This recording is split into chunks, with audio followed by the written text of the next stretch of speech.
You think you're training well. You think your easy runs are truly easy. You think your hard days are enough. But tell me something. Why are you training more and improving less? Why are you always tired, but never truly strong? Why aren't your paces improving, even though you're consistent? What if the problem isn't your effort, but the zone you train in almost every day? Here comes the uncomfortable truth. Most runners believe they're training polarized, but in reality, they're training in the worst zone possible. Not truly easy, not truly hard. A zone that doesn't build, that doesn't improve, that slowly burns you out. And the worst part? The more disciplined you are, the more damage this mistake does. If this sounds like you, this video might change everything. Here's the real problem. It's not that you train too little. It's that you train in the wrong place. Most runners think they're doing things right. They stick to their plan. They log the miles. They never skip sessions. And yet, they don't improve. Why? Because most of them train in a deceptive zone. A zone that feels comfortable, but isn't. Not slow enough to recover. Not fast enough to improve. It's that middle ground, the gray zone. The one that makes you sweat, makes you tired, but doesn't trigger any real adaptations. You're not building base. You're not improving speed. You're just accumulating fatigue.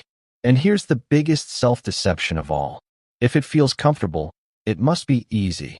If I'm sweating, it must be working. No, that's not good training. That's running on half power. And training on half power is the fastest road to stagnation. Because the body is clear. Either you give it easy stimuli to recover, or hard stimuli to grow.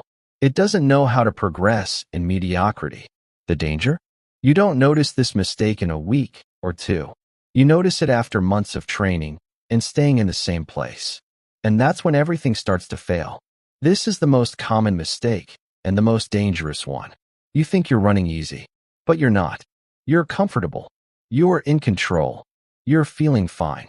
But that's not enough. If during your easy run, you're breathing hard, checking your watch constantly, and finishing drained, that's not easy. That's too fast. True easy running should feel slow. So slow it challenges your ego. So slow you wonder, is this even doing anything? Here's the simplest test. If you can't speak in full sentences, you're not running easy. And no, sweating doesn't mean it's working. Sweating means it's hot, or you're going too fast.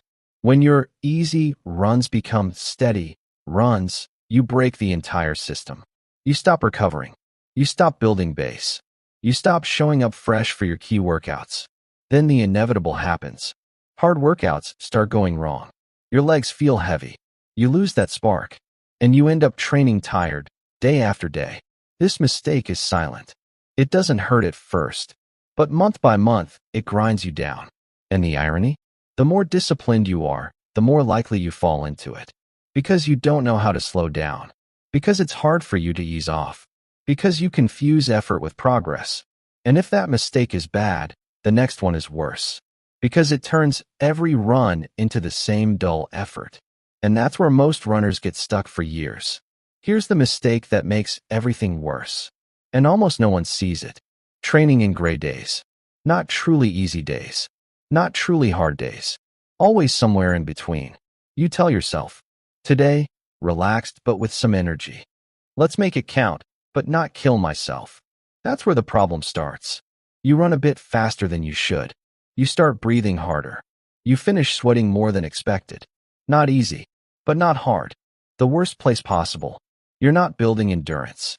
You're not building speed. You're just getting tired. The body needs contrast. Very easy days to recover and adapt. Very hard days to truly improve. When everything is medium, nothing works. Training like that is like burning fuel while sitting still. Every day, you add mileage. Every day, you add fatigue. But not progress. And the most dangerous part? You get used to it. You get used to being tired. You get used to running without spark. You get used to not improving. So when the important workouts come, you have no energy, no legs, no hunger, because you already spent everything on runs that did nothing. If this sounds familiar, it's not bad news. It's an opportunity, because the moment you eliminate the gray days, your body finally starts responding. And now, the next mistake, the one that looks logical, but quietly kills your progress. You think you're doing hard days, but you're not. You train with intensity, but you train tired. You start your intervals with heavy legs, high heart rate, no freshness, and you push anyway. That's not a true hard day. That's forcing through fatigue. A real hard workout should feel challenging, uncomfortable, even intimidating. The kind of session you know you couldn't repeat tomorrow. But most people do the opposite. They stretch the effort longer, lower the intensity a bit, and turn the hard day into an endless moderate grind. Not fast, not powerful, just long and draining. Here's the truth. Poorly executed intensity doesn't improve performance. It just steals energy. If your hard days lack quality, they don't lift your level. They drag it down. Then something ironic happens. Because you're tired, your easy runs get worse. And because your easy runs get worse, your hard sessions collapse. It's the perfect loop, downward. A good polarized plan doesn't balance effort evenly. It separates it violently. Very easy, very hard. No in between. No dragging yourself through the middle. And now comes the mistake no one wants to admit.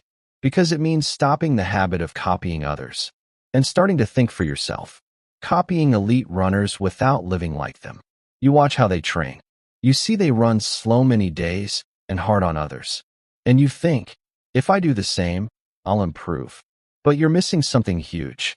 They train that way because their bodies can handle it. Because they've built a base for years. Because they sleep better, recover better. Because their weekly volume is enormous. They don't do a few hard sessions. They do many truly easy ones. That's the difference. When you copy only the hard part, you destroy the balance. Your body can't absorb it, can't recover, can't progress. It's not lack of effort.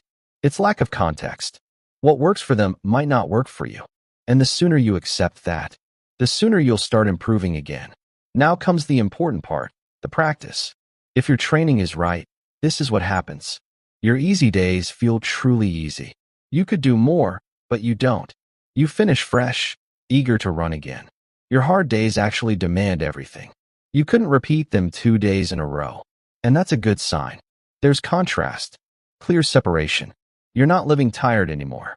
You're not dragging yourself from run to run. And here's the question that never fails. Are you training to sweat or to improve? Because once you separate the easy from the hard, your body responds. And when your body responds, progress returns. In the next video, I'll show you how to fix this without training more hours, without overcomplicating your life. And that's where it all starts to make sense. If you've made it this far, you already know one thing. You don't need to train more. You need to train better. Stop running fast when it's time to go slow. And stop running scared when it's time to go hard. When you separate your days properly, the body adapts. Fatigue drops. Performance climbs. It's not magic, it's logic. Fix this, and you'll start enjoying training again. Fix this, and the results will come. So now tell me, are you willing to silence your ego on easy days so you can fly on the important ones? If you want, in the next video I'll show you how to find your true easy pace. Simply, without gadgets, without guessing. Fix that one thing, and everything else will fall into place. Click the next video and start training the way your body was truly built to improve.